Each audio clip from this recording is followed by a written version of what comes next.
അല്ലാഹുവിന്റെ പ്രവാചകൻ അവിടുന്ന് പറയുകയാ, ചുംബിക്ക് സ്വഹാബ, യതീമായ മക്കളെ സ്നേഹിക്ക് സ്വഹാബ.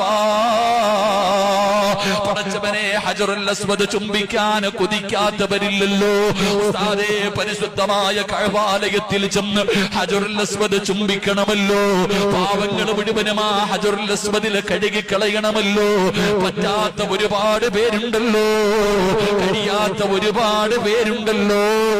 പാവം പൊറുക്കണോ ചെറുപ്പക്കാരാ, ഉമ്മമാരെ, ഉപ്പമാരെ, ജീവിതത്തിൽ ചെയ്തു പോയ പാവം പൊറുക്കാനുള്ള ഒരു എളുപ്പ വഴി പറയട്ടെ. പാവങ്ങൾ കഴുകണോ?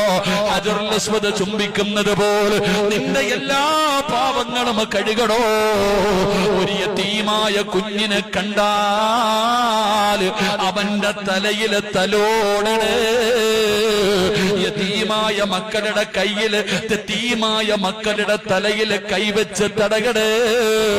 ഫോട്ടോ എടുക്കല്ലേ, ജനങ്ങളെ കാണിക്കാനല്ല.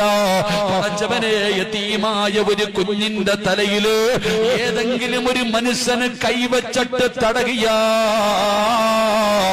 എത്ര രോമം നിന്റെ കയ്യിൽ കൊള്ളുന്നുണ്ടോ അത്രയും പാപം അല്ലാഹു പുറത്തു തരുമെന്ന് ആദരവായ പ്രവാചകൻ നബി മുഹമ്മദ് മുസ്തഫ. യതീമായ മക്കളുടെ തലയിൽ കൈവച്ചിട്ട് തടകടാ ചെറുപ്പക്കാരാ.